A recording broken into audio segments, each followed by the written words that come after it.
Hello, this is Evansaurus' first impressions of Crucible. First off, we have Earl. When it comes to using Earl, you want to stay back and spool up your gun as much as possible, dealing as much damage over time to enemies. He has great abilities. One of his most unique abilities is his splash damage rockets he has. It's really great for just a single focus fire or AoE, both on enemies and on wildlife within the game. He has another great utility option within his toolbox, which is an escape. He essentially takes his pod racer gun and essentially can escape anywhere he can. It's really good for either closing the gap or getting away from your enemy. He also has another ability, not displayed here, but it is an AoE pushback. So if enemies get too close to you, you go up in the air and you push them back. Essentially, Earl is going to be your main guy in the back of your team, dealing out damage to the hive, dealing damage out to the enemies. He's going to be the go-to of sitting back and shooting people down, which is why he's more than likely going to be the first character you pick up when you start playing Crucible. He's great at what he does, and he also can sustain himself. He has another ability which keeps his health up. He has a drink ability that keeps his health up over time. The different tech trees he has are, at the very beginning of the game, he has a 300 health option. That's probably the one you always want to pick unless you're speccing into something with a little bit more support on your team. He is essentially just going to be unkillable if you keep him up in the back, putting damage out, which is where you want him to be. As soon as people get close to him is when it really you want to be starting to get concerned as an Earl player. He's really good at taking down hives and is going to be focusing mainly on the beaks if he can. But overall, Earl's going to be the first character and probably not the last character you're going to be using. I would say his skill gap is pretty small in what you can do with him. Next on the list we have Sazan. She's the one-man army of Crucible and is definitely a go-to for DPS. I should correct myself, the one-woman army of Crucible.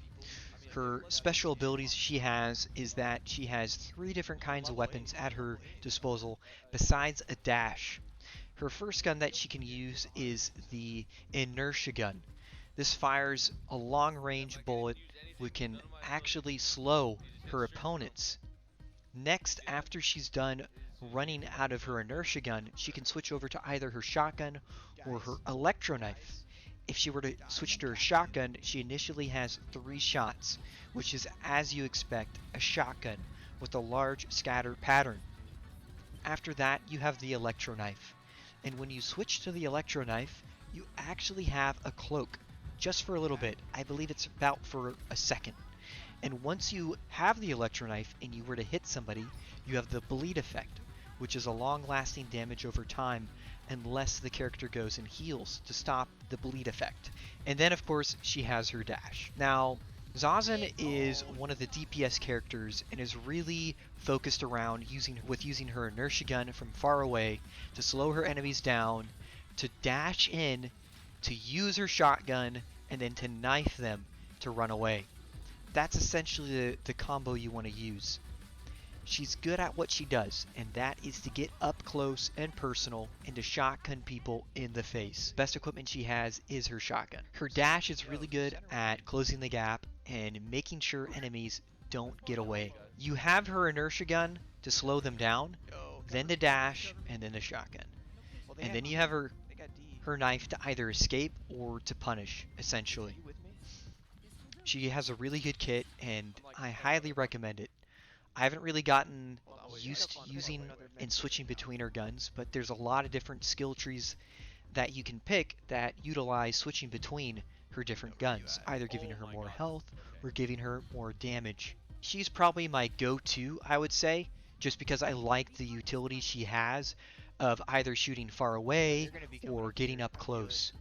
Because in Crucible, if you are mainly up close as a melee, you feel like you're kind of lacking from the people that can shoot you from far away, like Mendeza, if he can shoot you far away, or Oh shit, that's all. Ajonah, she can shoot you far away, and if you can't keep up with DPS, then you're kind of lacking. And I really think Sazan is the missing link between all of the different aspects that Crucible has to play. You can shoot people far away, you can get up close, you can really do whatever you want when you play as her. You really have the full sandbox range at her disposal, which is really cool. We have Ajonah, the Ocean's Whisper. Ajonah is the skilled sniper wielding a deadly harpoon gun.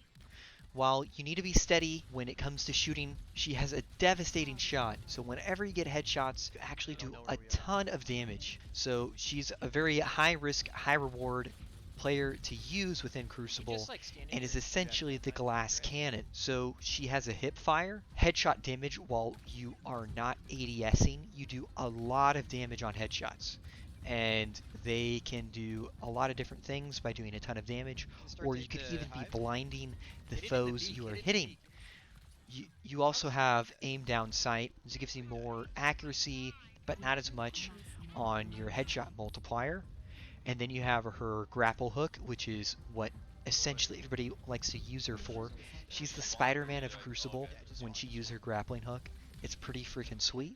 You can either use it to escape, or you can use it to close on your enemies. Yeah, I need help though. I need help. Her jamming shroud makes it so it creates a barrier and a vision obstacle whenever you're inside of it. So if you're Ajonah and you put down your jamming shroud, it's going to make it difficult for enemies to hit you. They can still see you within your jamming shroud, but it's going to be very hard for them to hit you because of the way the illusion works. But it's a double-edged sword. When an enemy is inside your jamming shroud and you're getting hit, it's going to be hard for your teammates to assist if they're on the outside of your jamming shroud. Within her toolkit is the squid mine. The squid mine will follow a target and then explode.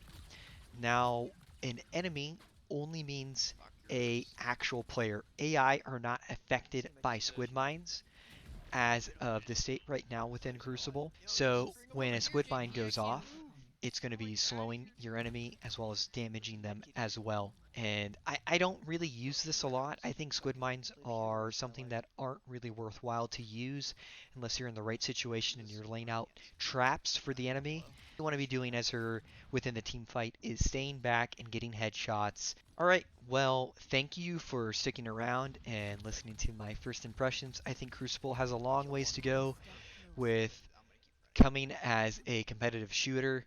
It is going to be interesting how this game evolves over the long run, and I look forward to seeing more that Relentless Studios and Amazon Game Studios puts out for this game. Thank you, and hope you have a great rest of your day.